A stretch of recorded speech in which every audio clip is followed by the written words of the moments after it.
Silence, all stand please, remain standing. All persons having business before this honourable court are commanded to give their attendance and they shall be heard. Be seated please. Crown against Harley Hicks, the sentence. Good morning, Your Honour. Good morning, Ms Williams. Your Honour, before Your Honour passes sentence, Yes. there is one matter I wish to raise. There's a representative here, Mr Jeff Hayes from Channel 9, who wants to make application to Your Honour to a sketch, as I understand it. Now, Sketch what? I don't know, Your Honour, and I'm not making the application on his behalf. I was simply approached and said I would mention it to Your Honour. Yes, does the Crown have a position? I'd want to know what's to be sketched first. I don't have any. Well, this is a distraction that's unnecessary, but Mr. Apologies for Mr Hicks. As that fell from Ms Williams, that was the first that I'd been told about it. Like Your Honour, I'd wish to have further information and be able to obtain some instructions on it. I'm going to sentence. If the request wasn't made with sufficient clarity, ordinarily I don't permit it in any event. Your Honour, please. Thank you. Your Honour, whilst I'm on my feet, can I, on behalf of Mr Hallows, offer his apology for his absence? He's been held up. He's tried to extricate himself from the present matter unsuccessfully, Your Honour. He is otherwise detained, and I understand that. Thank you for your attendance, Mr Norton. And Your Honour, I should also apologise on behalf of Bernard Jr. He really did want to be here to see the matter through, so to speak, but he likewise cannot attend. I understand that, Ms Williams. It's been hard enough to tee up a suitable date. Thank you. Now, Mr Hicks, can you hear me all right? My reasons for sentence are lengthy. They will take more than 1 hour. You may remain seated during the reasons for sentence, all right?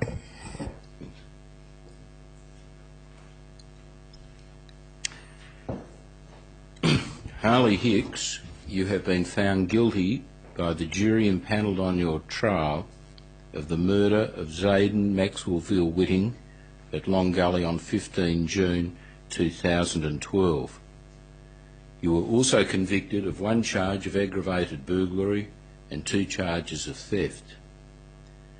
At the time of his death, Zayden was 10 1/2 months old, having been born on 29 July 2011. In the early hours of Friday, 15 June 2012, you entered as a burglar of the home of Zayden and his family at 199 Eaglehawk Road, Long Gully. There you stole a wallet and a pair of sunglasses. You then entered Zayden's bedroom where he was asleep in his cot. There you unleashed a ferocious attack on Zayden with a baton, inflicting a large number of savage blows to his head, face and upper body. As a result of those injuries, Zayden died. You were subsequently arrested on 19 June in respect of a series of burglaries which had been committed in the Long Gully area on the night of 14 to 15 June. In the course of your interview with the police, you admitted to performing some of those burglaries, but you denied committing the burglary at 199 Eaglehawk Road. Subsequently, you were charged with the murder of Zayden and the aggravated burglary committed at those premises.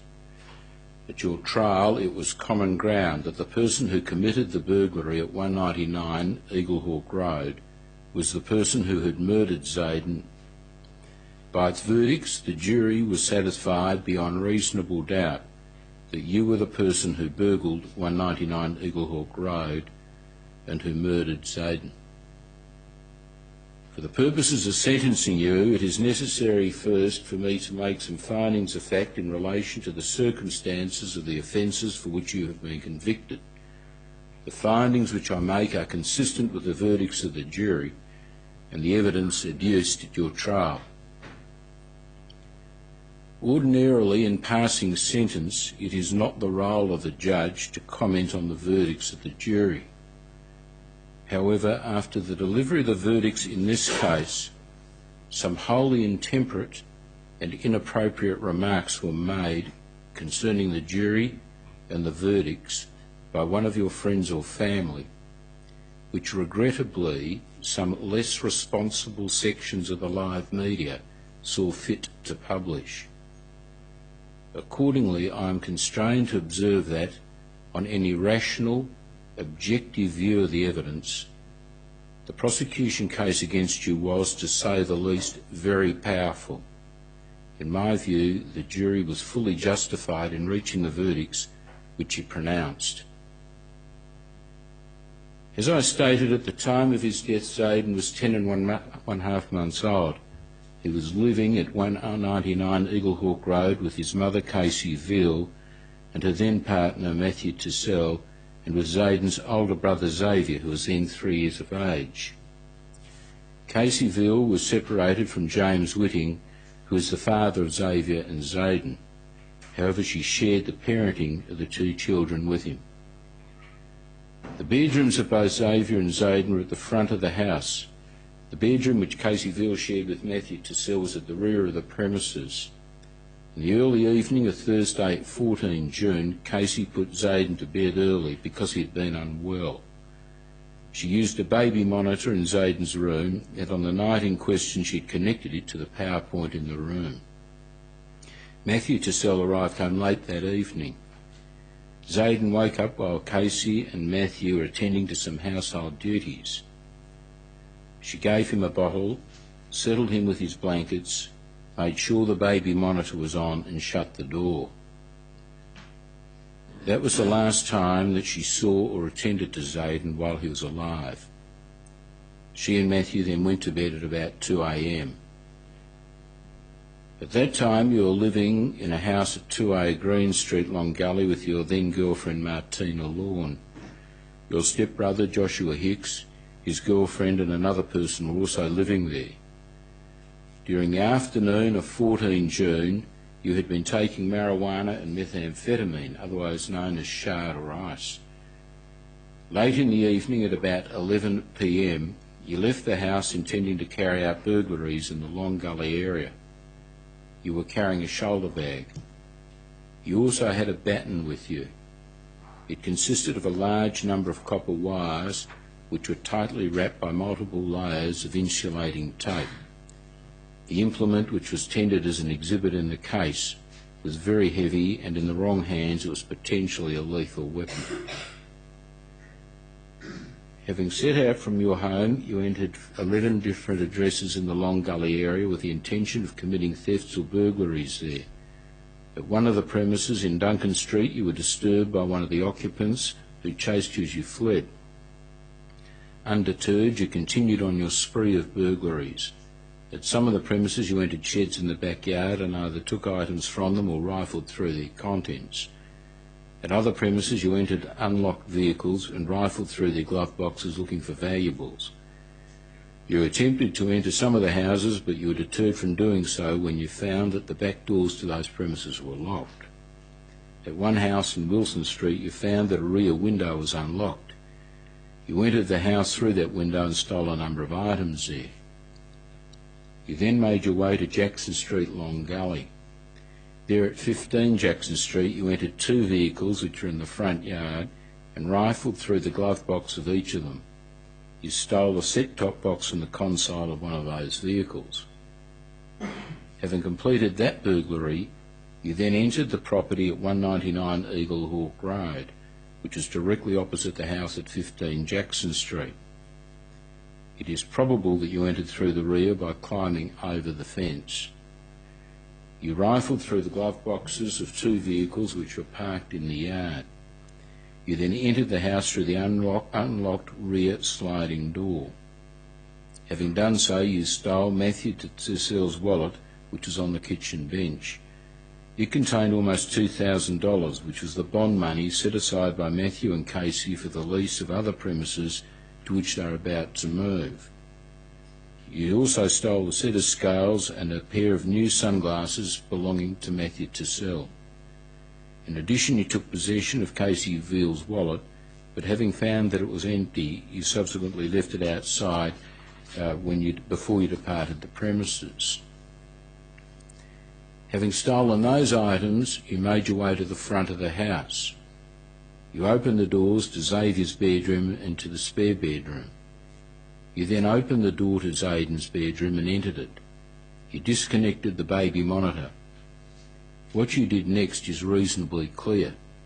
However, what is unclear is why you did it. Having entered Zayden's room, you went over to his cot. There you repeatedly and with considerable violence brutally struck multiple blows to his head, face and upper body with the baton which you were carrying, thereby killing him. You then placed Zayden at the end of his cot, pulled one of his blankets over part of his face and departed from the premises. You then walked further up the street and stole a fire extinguisher from a tractor at 42 Jackson Street. You made your way to 73 Jackson Street, where a friend of yours, Alan Smith, resided. You persuaded him to drive you home to 2A Green Street. It is possible to fix the time of your arrival at home from a record of a telephone call which you made to Mr. Smith shortly after he left you there, requesting him to bring back the bag which you had left in his car. Based on that evidence, I am satisfied that you arrived home at 2A Green Street at about 4 a.m. Thus, I'm satisfied that you murdered Zayden between approximately 2:30 and 3:30 a.m.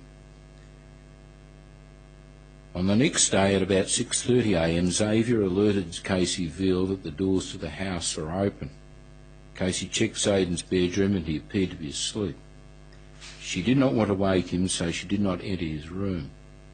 She then checked other parts of the premises. She noted that the 2 wallets were missing, the doors to the cars parked outside were open, and their glove boxes had been rifled. She decided to telephone the police. Before doing so, she went to wake up Zayden so that he would not be frightened by the noise of the police arriving. When she entered Zayden's room, she noted that the baby monitor had been disconnected. She also noted that his blankets had been disturbed and he was not lying in the position he normally occupied in the cot. A blanket was unusually placed over part of his face. She touched Zayden and he did not respond.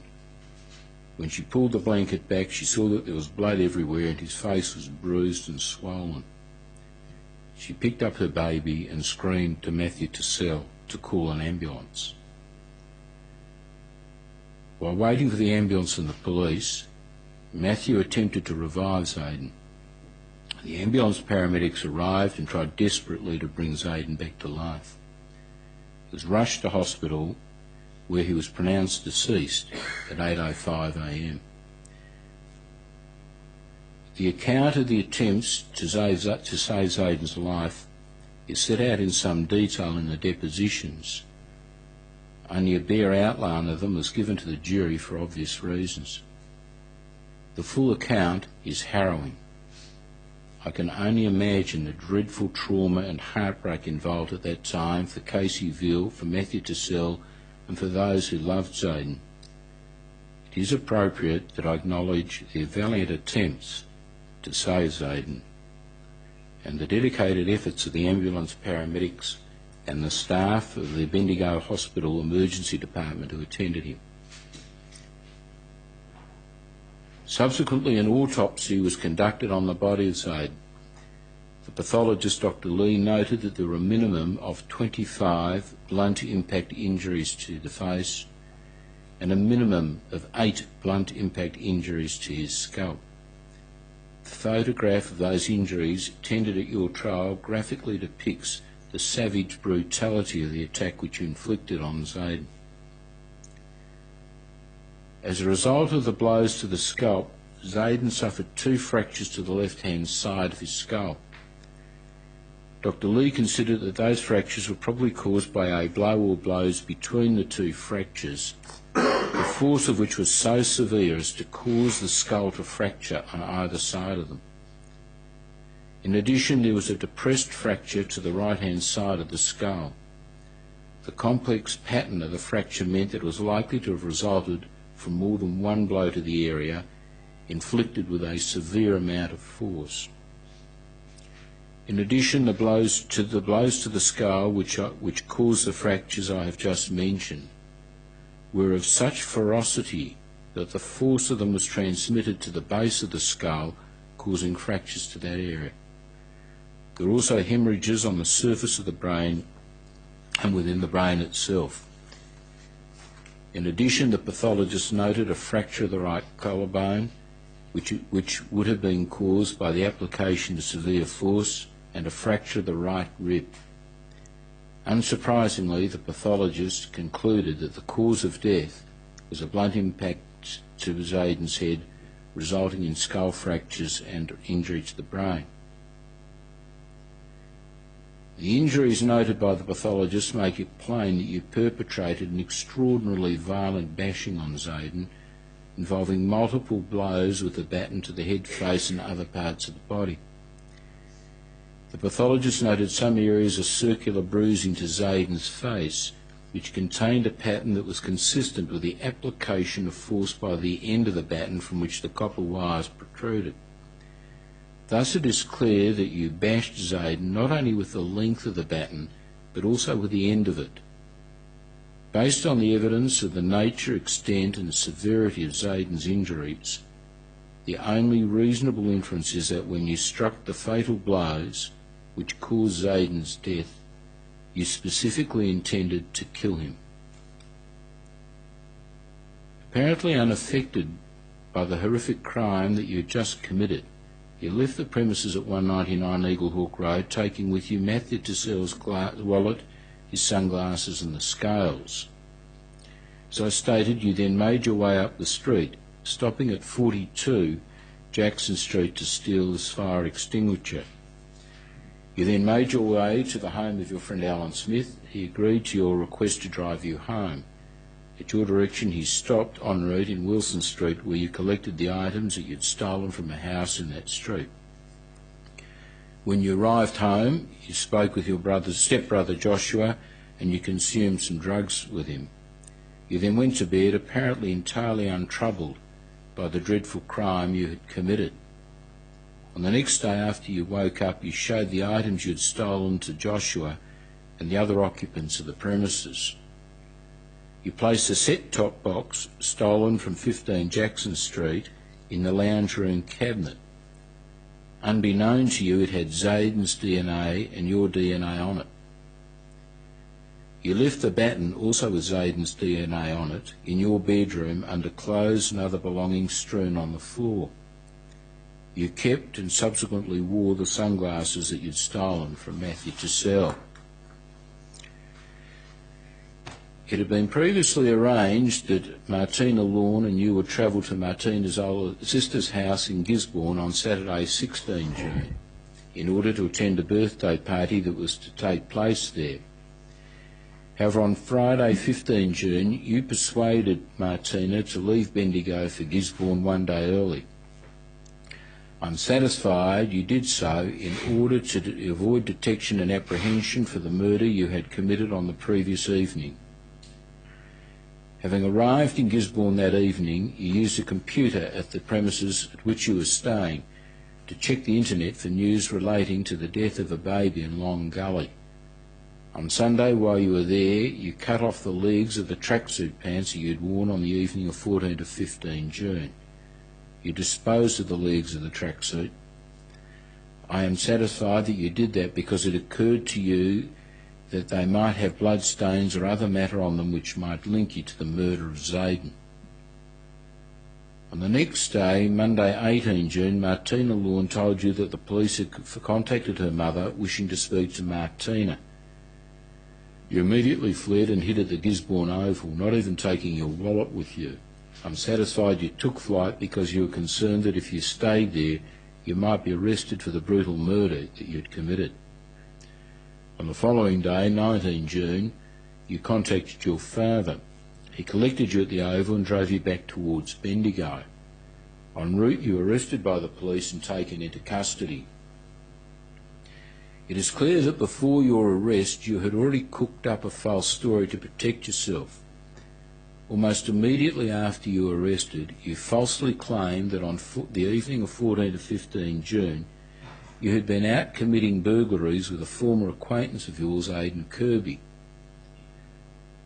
The police then conducted a lengthy recorded interview with you.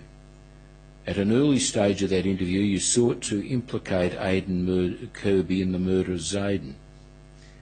In doing so, you casually but deliberately mentioned matters which would cause the police to suspect that it was Aidan Kirby who had murdered Zayden. In particular, you mentioned that Kirby was carrying a weapon with him on the evening, which you drew in a sketch. You mentioned that Aidan Kirby was on drugs and acting in an aggressive manner. You told the police that after you and Aidan committed the burglary at 15 Jackson Street, you parted from him and he headed back towards 199 Eaglehawk Road. And you told the police that on the next day when you spoke to Aidan, he told you that he was leaving Bendigo for Adelaide because things were getting too hot for him. What you told the police in that interview about Aidan Kirby was completely untrue, but it was sufficiently convincing to lead the police to suspect that he might have been the person who had murdered Zayden. As a result, 9 police members attended at the house of Aidan Kirby's mother on that night. Aidan Kirby had not been living there for some time. Mrs. Kirby contacted her son and he immediately and voluntarily attended at the police station. There he was arrested and interviewed at length. When his account was checked, he was found to have an ironclad alibi which exculpated him from any involvement in the crimes you had committed. Ultimately, shortly before your trial, you signed a document admitting that you had not been out in company with Aidan Kirby on the night in question. At your trial, Aidan Kirby gave evidence in which he stated that he had been at a cousin's house that night and that he had then gone back to his sister's house. His account, which was corroborated by independent evidence, was not challenged in cross-examination. At your trial, your counsel on your behalf conceded that what you had said to the police about Aidan Kirby's involvement was complete lies. You had fabricated the account to implicate Aidan Kirby in order to save your own skin. Having failed in your attempt to blame Aidan Kirby, you then shifted your strategy. At the trial, your counsel on your behalf raised the possibility that on the evening in question you were out committing burglaries with your twin brother Ashley Hicks. At your trial, Ashley gave evidence and 3 other witnesses also gave evidence as to his whereabouts on the evening. In brief, the evidence was that Ashley on that night was at your father's house in McColl Street, Long Gully, and that he did not leave that house that evening. By their verdicts, the jury was satisfied beyond reasonable doubt that Ashley Hicks was not involved in the burglary at 199 Eaglehawk Road or the murder of Zayden there. You have been convicted of the most serious crime in our legal system, the murder of another human being. The maximum sentence for that crime is life imprisonment. Your offending places this case in the worst category of offences of murder which come before the courts. You have committed an appallingly violent and callous murder of an innocent, helpless 10-month-old infant. All human life is sacrosanct, and the law does not differentiate between the life of one human being and another. However, the life of a baby is particularly special and precious. At the time of his death, Zayden was on the threshold of childhood, with a future before him. He was in the safety of his own home, secure in his own cot. He was, as any infant at that age would be, utterly harmless, defenceless and helpless. Any human being with even a shred of decency and humanity could only feel compassion, tenderness and protectiveness towards an infant in those circumstances. By contrast, you inflicted a brutal bashing with a lethal instrument on that baby. You crushed his skull and savagely beat him with at least 30 blows. It is almost unthinkable that any human being could have carried out the sickening crime that you have committed. What you did was totally and utterly evil. The use by you of the baton to murder Zayden was a further seriously aggravating circumstance of the crime. The baton had been kept at the premises at 2A Green Street. It was approximately 37 centimetres in length. It had a hard, rigid surface and was heavy to hold. It was a lethal weapon. When you set out from 2A Green Street, you made a deliberate decision to take the baton with you. You did not use it to attempt to break into any house, building, shed or vehicle when you burgled or attempted to burgle the premises which I've mentioned. The only reasonable inference available on the facts is that you took the baton with you to use for the purpose of threatening violence or engaging in violence with it. In that connection, it is significant that when you were confronted by the adult occupier of the premises at Duncan Street, Mr. Vucinic, you fled, notwithstanding that he chased you and that during that pursuit you lost your shoes.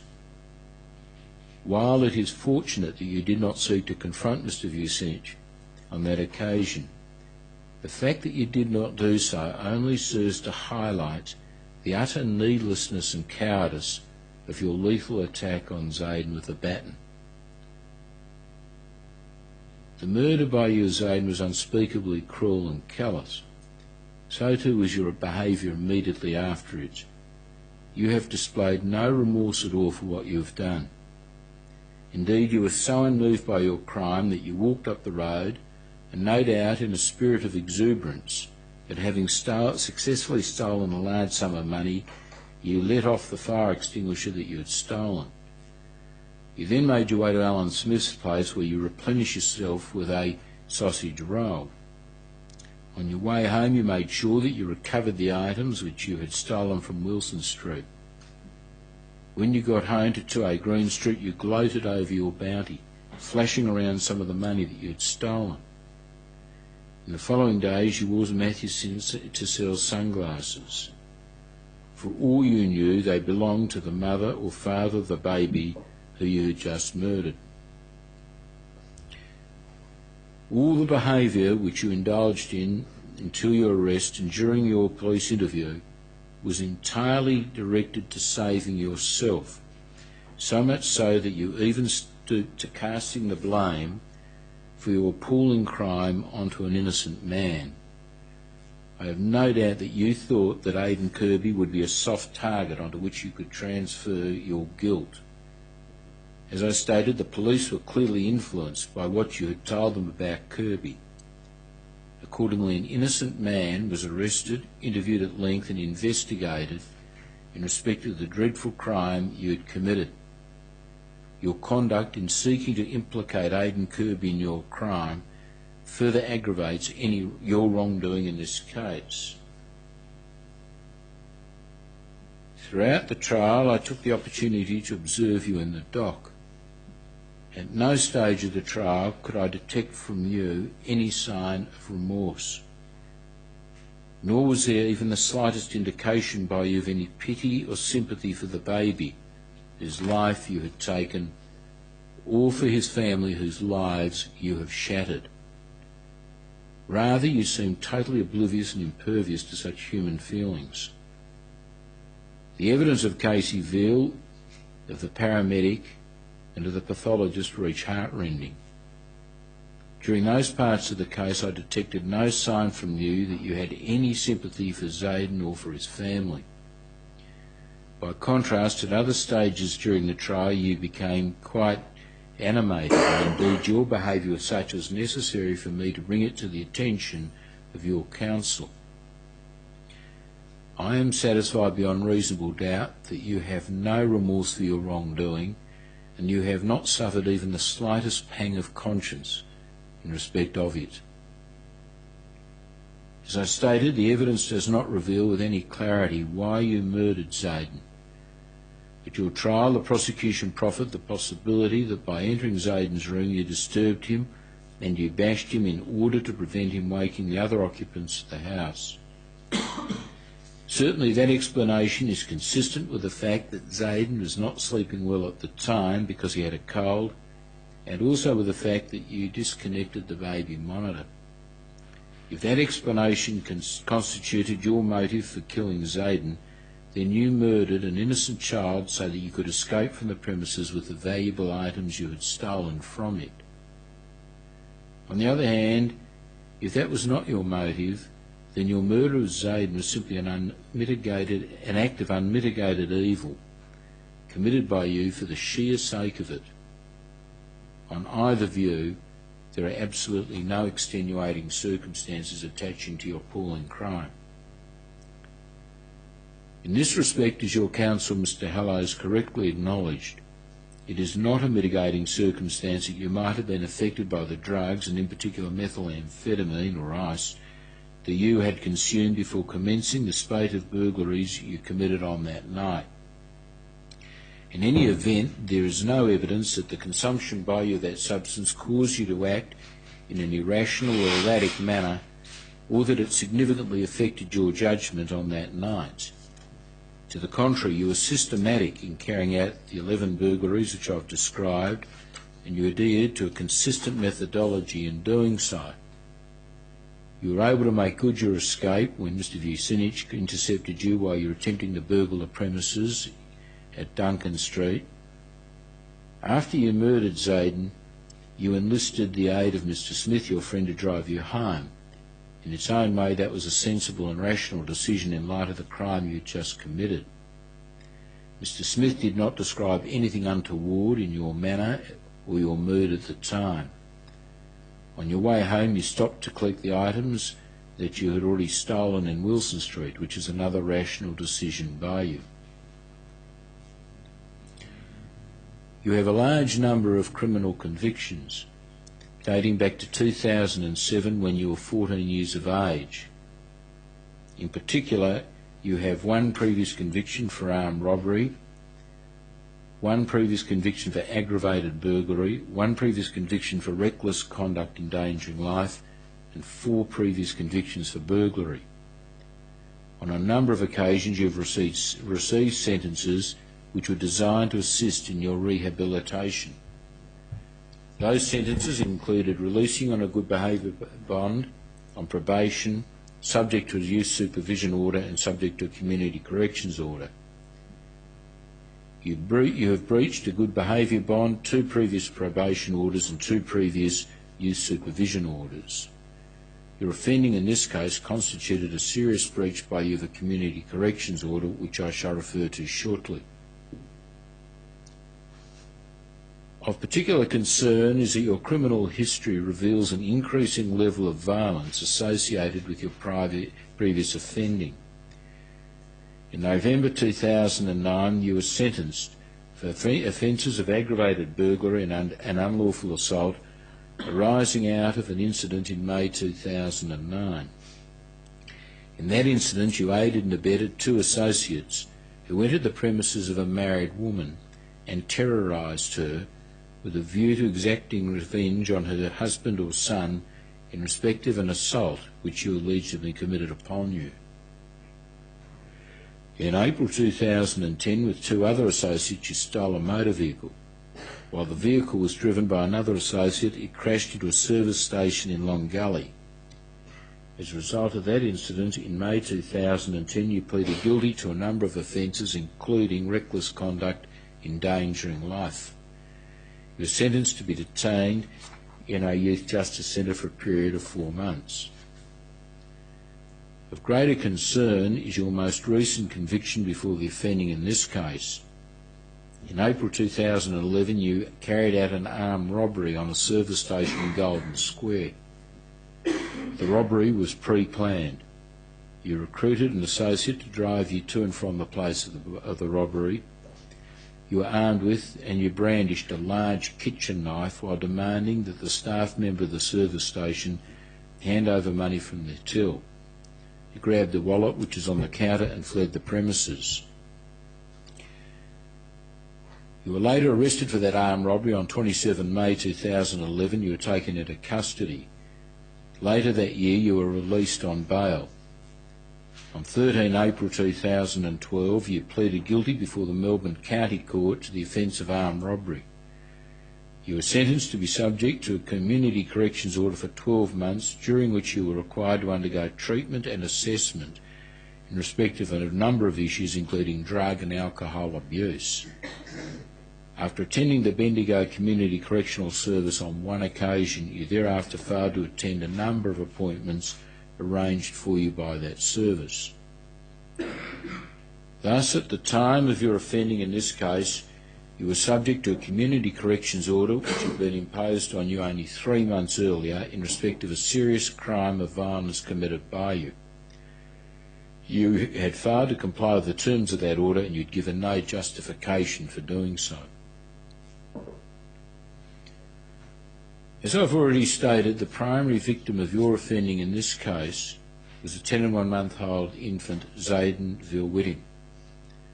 The life of each child is precious and unique. The photographs of Zayden, which are attached to the victim impact statements, and the statements themselves are a poignant reminder of that simple truth. There are also a number of other victims of your crime who have suffered and continue to suffer grievously. I have read the victim impact statements of Zayden's mother, his father, his 4 grandparents, his stepmother, his 4 aunts and his uncle. Each of those statements describe, in the most moving terms, the depth of grief and suffering caused to them as a result of your appalling crime. The lives of each of those persons have been deeply and forever scarred by the tragedy you've inflicted upon them. In addition, there is another victim of your crime, namely Zayden's older brother Xavier. Tragically, Xavier was an eyewitness to the circumstances in which his mother and Matthew Tissell found Zayden's deceased body and desperately tried to revive him. Like all young children, Xavier was much attached to his younger brother. He has struggled to cope with the trauma of that terrible day, and he cannot comprehend the loss of his little brother. The English language is rich in its vocabulary. However, on this occasion, it is entirely inadequate to describe properly the extent of the tragedy and the grief and the anguish wrought by the crime for which I must sentence you. Although some of the victim impact statements are read at the plea hearing, it is appropriate that I refer to and repeat in these sentencing remarks 2 short extracts from the statement by Casey Veal, Zayden's mother, and an extract from the statement of James Whitting, his father. In her statement, Casey says, "I miss Zayden each second of each day. As a mother, I cannot begin to describe my daily pain within my loss, but also including his brother's loss. Xavier's smile and lack of sparkle in his eyes changed that day. He will never be a normal kid. He is plagued by his loss and lack of understanding why, which pierces my soul. I cannot answer or make him feel better. Words cannot describe the pain I feel for both my sons." In a further passage, Casey says this, "I lost everything I'd ever known. I lost being mummy. I lost all future plans I had dreamed for my boys. I lost his right to grow up, to celebrate even one birthday. Zayden was never able to even finish accomplishing being able to walk. I am serving a life sentence I will never be free of against my will. All I have is memories, and even most of them are tainted by this crime and the trauma that has come from this. This crime has destroyed my life. I will never be the same again." In his statement, James Whitting says the following, "I am very proud to say I am the father of Zayden Veal-Whitting. This statement has by far been the most difficult and painful that myself and my family have ever had to find the strength to endure. The tragic and needless loss of my son Zayden devastated us all. It still does to this very day. I don't even know where to begin to express the pain I hold in my heart. The feeling of losing my son in this brutal way, not many families have had to endure this, but walking down an aisle, carrying your son in his coffin should not have been. That was the most destroying time of my life. No one should have to do that. I've referred to the victim impact statements in a little detail because they are a salutary reminder of the extent and depth of the anguish and suffering which have been and continue to be the inevitable consequence of the offence which you committed. While I am mindful that you must be sentenced based on a rational analysis of the facts of the case and the application of the relevant sentencing principles, it is important not to lose sight of the enormity of the crime which you committed and the indescribable grief and pain caused to so many as a direct consequence of that crime. I turn then to your personal circumstances. They are set out in some detail in a number of reports and in a helpful letter by your mother which were tendered on the plea which I have read. You were born on 16 December 1992 and are now 21 years of age. Your parents' marriage was punctuated by conflict and acrimony, and they separated when you were 8 years of age. Both of your parents subsequently repartnered, and you have a number of half-siblings and step-siblings. At an early age you had some behavioural difficulties. The separation of your parents was traumatic for you, and it served to exacerbate those problems. Initially you stayed with your father. However, after a short time your mother removed Ashley and you from your father's care. After bitter family court proceedings between your parents, Ashley went to live with your father and you stayed with your mother. By that time she had a new partner. From an early age you have harboured great hatred towards your stepfather, who you allege subjected you to abuse and mistreatment. At the age of 14 years, you ran away from your mother's home to live with your father.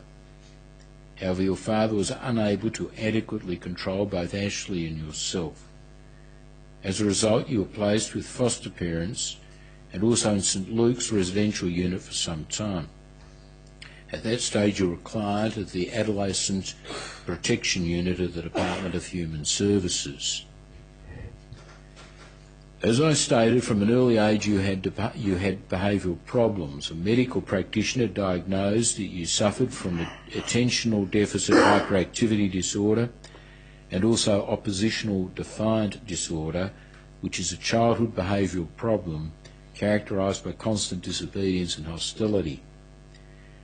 From your early teenage years you came under the care of the Bendigo Child and Adolescent Mental Health Service, particularly in respect of a number of attempts at self-harm and suicide ideation. On 2 occasions you were an inpatient at the Banksia Mental Health Institute as a result of your self-harming behaviour. During the same period you commenced to use alcohol and marijuana regularly. You developed a significant addiction to both substances. In due course you also commenced to use other illicit drugs, including heroin, ecstasy and amphetamines. In 2006 you became a client of the Youth Substance Abuse Service. However, you only attended that service intermittently. Your involvement with that service did little, if it would seem, to stem your continued abuse of illicit drugs. From approximately 2011 you used methamphetamine on a regular basis. You have been subjected to 3 separate episodes of sexual abuse. When you were 11 years of age, you were sexually abused by a female adult friend of your mother. During your early teenage years, you were the victim of further sexual abuse by a group of male adults who preyed on you and other adolescents by supplying you with drugs and alcohol. Ultimately, you reported the matter to the police and the offenders were convicted. In about July 2011, while you were on remand in the Metropolitan Remand Centre, in respect of the armed robbery offence committed by you, you were violently raped by a fellow prisoner. A psychologist who examined you at the time noted that you were coping poorly with the effects of that assault on you and that you were suffering from some symptoms of post-traumatic stress. Your formal education was significantly disrupted and disjointed. You attended 6 different primary schools because you were constantly changing your place of residence. You repeated Year 7 at Flora Hill Secondary School, and then you were asked to leave because of your behaviour. From there you commenced Year 8 at Golden Square High School, but you did not complete that year. Subsequently, you gained some further education at a TAFE college and you attained the equivalent of Year 10. Notwithstanding your poor progress at school, a psychologist who recently examined you has assessed that you are of average intelligence. After leaving school, you engaged in only a small amount of irregular employment. In 2009, you undertook 16 weeks of apprenticeship training in a painting and decorating course. You've also performed a small amount of work in the hospitality industry as an unskilled labourer. However, your work history has been very limited and patchy at best. From your early years and throughout your teenage years, you have had the attention of a number of different divisions of the Department of Human Services. However, your engagement with those services has been inconsistent and intermittent. As I've already noted when outlining your previous convictions, the courts have made a number of dispositions in respect of you directed to your rehabilitation, including releasing you on a bond, on probation and subject to a youth supervision order. Those dispositions were subject to conditions that you attend counselling and other services.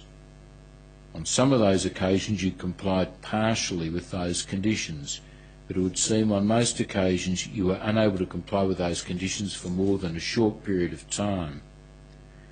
As I've noted, you failed to adhere to the terms of the Community Corrections Order on which you had been released in April 2012.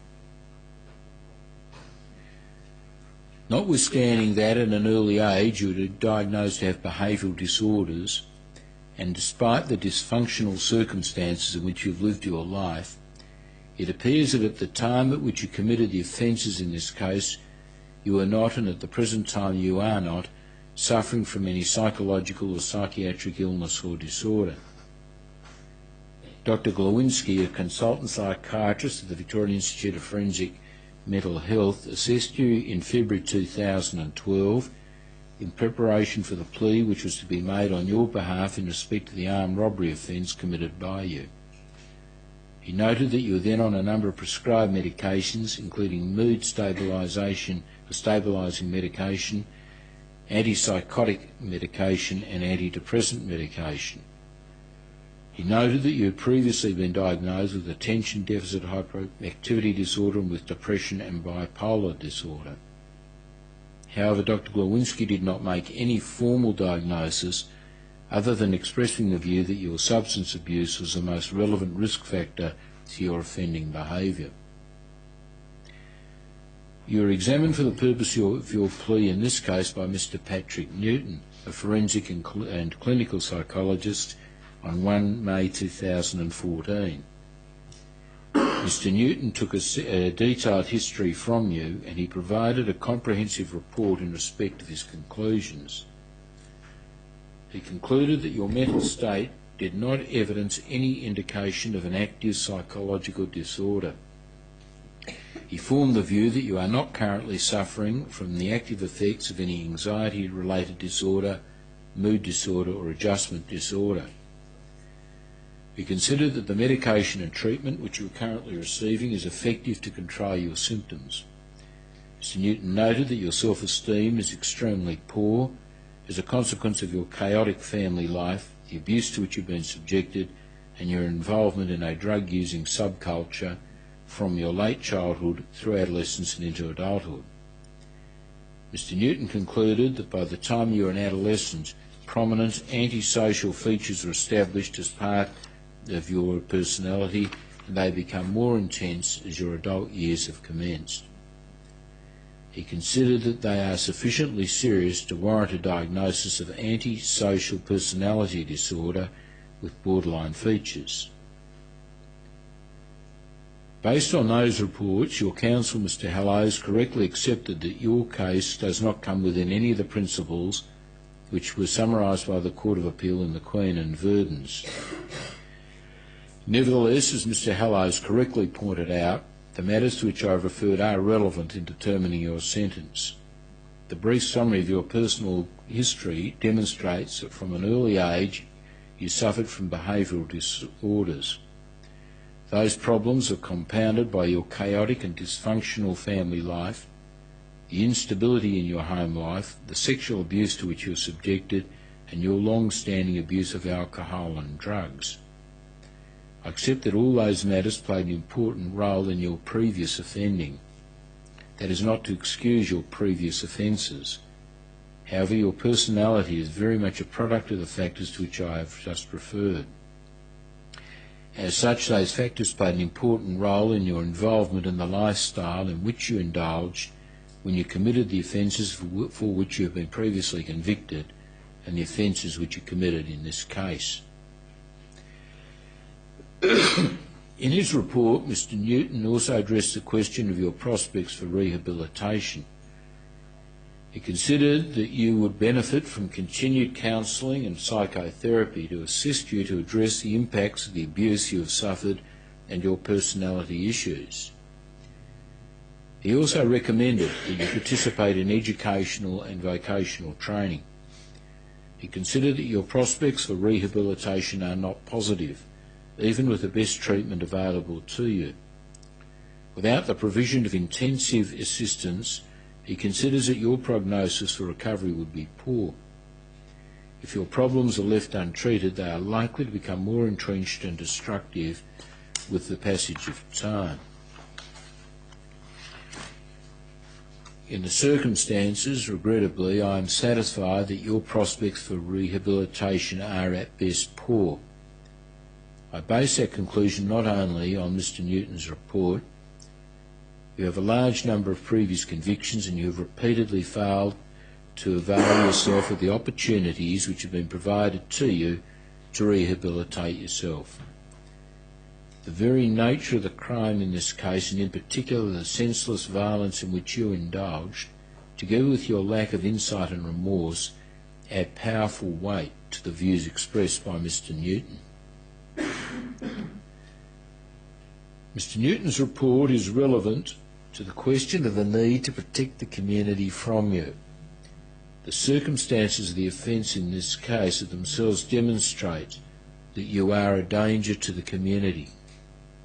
Any person who is capable of perpetrating the appalling crime which you committed is clearly a grave danger to the community, and especially to the defenceless and vulnerable members of it.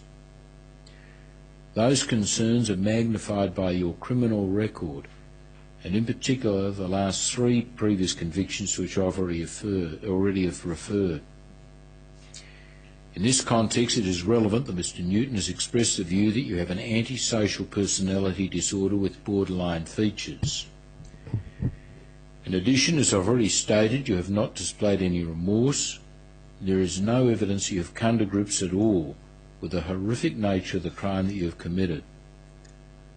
All those factors taken in combination persuade me that there is a real need to protect the community from you, at least until you have had the opportunity to engage in serious, long-term treatment and counselling which address the issues that are referred to in Mr. Newton's report. The principles which apply in determining your sentence are well established. It is necessary that the sentence which I impose upon you be be such as to adequately express the condemnation by this court and by the community of your crime, and to vindicate the sanctity of human life, which is the most precious value in our society. In this case, that purpose is significant. All human life is sacrosanct, but the community places special value on the lives of infants and on the lives of the young and the vulnerable.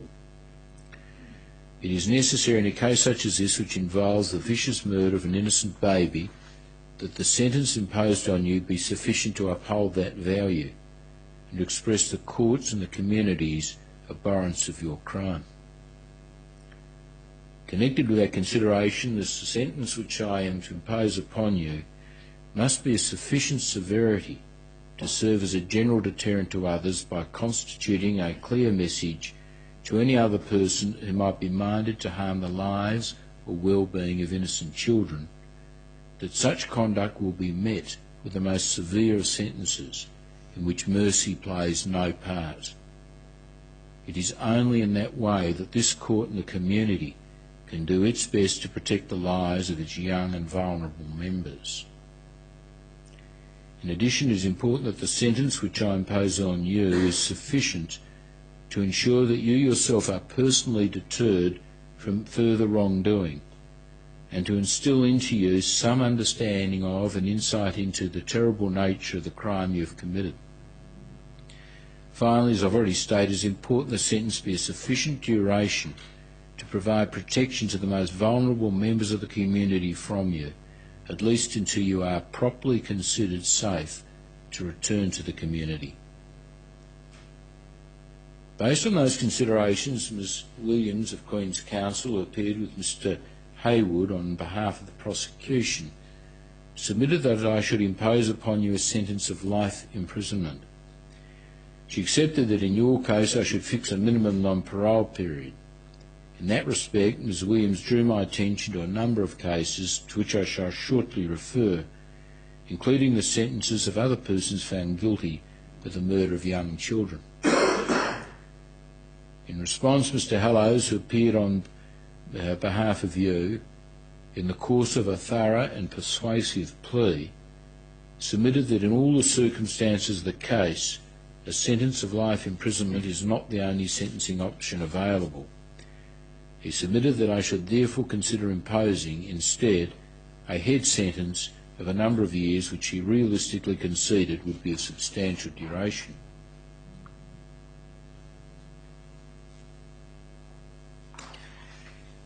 In the course of sentencing submissions, a large number of sentences in previous cases were put before me. They include the sentences in Asar, Farquharson, Freeman, Fitchett, Williamson, Arcan, Gill and Quarry. Those sentences and the judgments of the Court of Appeal in which they were considered do not constitute precedents for the sentence which I am to impose upon you. Each of those cases involve facts which in many respects are quite different to the present case. However, they do, in a broad sense, provide some information as to general sentencing practices in cases such as this.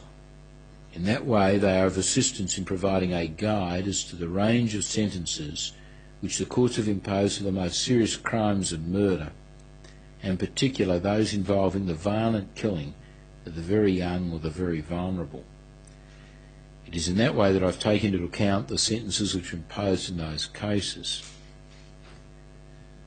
Ultimately, the sentence which I impose upon you must give effect to the purposes of sentencing to which I have referred. In determining the sentence, I have taken into account the circumstances of gravity which attended your offending. In particular, I have taken into account the fact that the primary victim of your crime was a helpless, defenceless infant. Your offence involved an appalling degree of savage violence. You used a weapon with which you had armed yourself earlier in the night for the purposes of threatening or engaging in violence. The seriousness of your offending was aggravated by your subsequent conduct, and in particular by your attempt to cast the blame for your dreadful crime onto another young, innocent person who, as I stated, you considered to be a soft target. On the other hand, I also take into account the mitigating circumstances which attend your case. First and foremost of those circumstances is your young age at the time of the offence and at the time of the sentence. I'm fully mindful of the principle that in determining whether a sentence of life imprisonment is appropriate, the offender's age is a relevant and important consideration, because obviously the younger the offender, the more severe a sentence of life imprisonment will be. In addition, I take into account that because of the nature of the offence for which you have been convicted, you will be at risk of harm in the prison environment. Although it is likely that you will be treated as a protection prisoner, nevertheless there will be risks and dangers to your safety which will make a sentence of imprisonment upon you more onerous. Finally, I also take into account the matters relating to your background which I have already discussed. While, as I stated, those matters do not excuse your offending, nevertheless I do take into account that you are the product of a most unstable and dysfunctional family life, that you have had no stability in terms of where you have resided, and that you have been a victim of abuse. Those circumstances, none of which were of your making, have played a role in shaping your personality. Put simply, you do not come before the court as a person who has been fortunate enough to have the benefit of a stable home life and a proper upbringing. The decision as to the appropriate sentence in your case has been particularly difficult, and I have given it careful and anxious consideration. A sentence of life imprisonment has been correctly described as a dreadful sentence, which should be reserved for dreadful cases. The fact that you are young, only 21 years of age, is an important factor militating against the imposition of a life sentence in your case. Giving that factor and all the factors in your favour full weight, I am nevertheless driven to the conclusion that a sentence of life imprisonment is the only appropriate sentence in the circumstances of this case. If I were to impose any lesser sentence on you, this court would have failed in its duty to properly express the condemnation and abhorrence of the court and the community of your crime, and it would have failed in its duty to do its best to protect the young and vulnerable members of our society by ensuring that the sentence imposed on you is, to the fullest, a deterrent to others.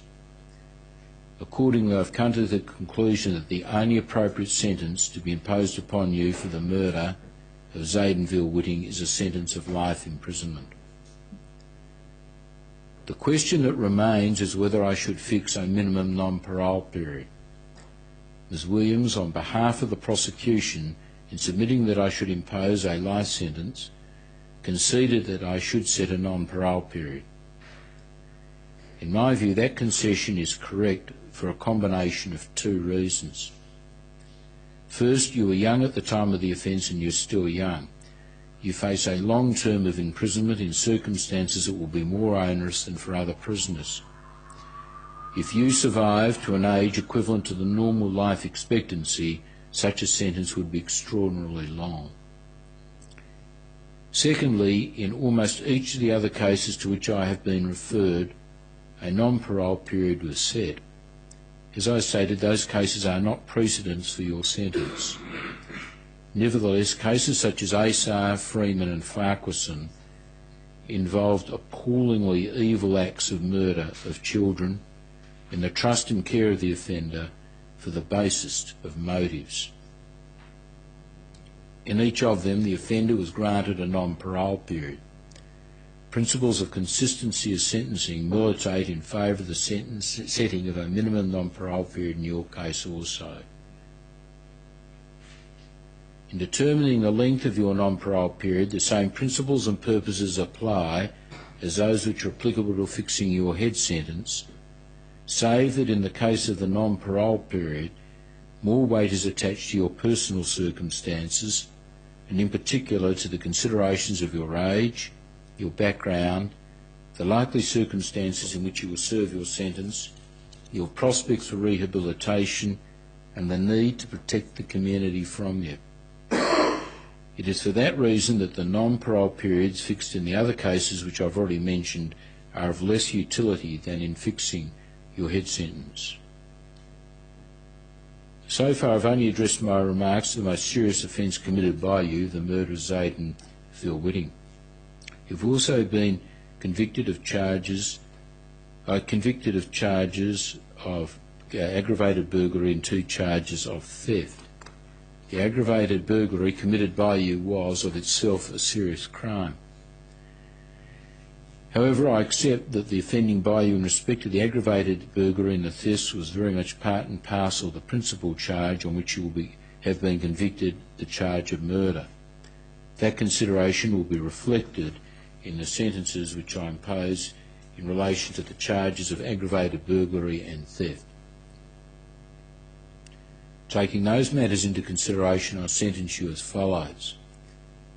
On count 1, the murder of Zayden Maxwell Whitting, I sentence you to life imprisonment. I direct that you serve a minimum of 32 years imprisonment before you become eligible for parole. On count 2, aggravated burglary, I sentence you to 2 years and 6 months imprisonment. On count 3, theft of Matthew Tissell's wallet, I sentence you to 4 months imprisonment. On count 4, theft of Matthew Tissell's sunglasses, I sentence you to 1 month imprisonment. Section 16 of the Sentencing Act 1991 provides that the sentences on counts 2, 3 and 4 will be served concurrently with each other and with a sentence on count 1. However, in order to avoid any future doubt about the issue, I direct that the sentences on counts 2, 3 and 4 be served concurrently with each other and with your sentence on count 1. Thus your total effective sentence will be a sentence of life imprisonment with a minimum period of 32 years before you become eligible for parole. Pursuant to Section 18, subsection 4 of the Sentencing Act, I declare that the period of 436 days be reckoned as already served under the sentence which I impose. I shall cause that declaration to be noted in the records of the court. Gentlemen, would you remove Mr. Hicks, please?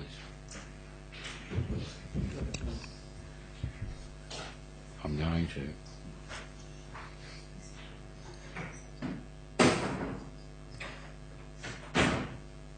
I take the opportunity again to thank counsel and solicitors for their assistance in the most difficult of cases.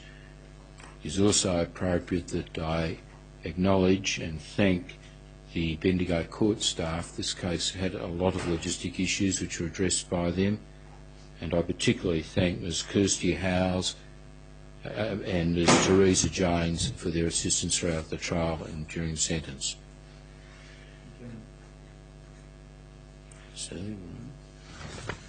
Adjourn the court, please. Silence, all stand please. Honourable court, adjourned. Signing day.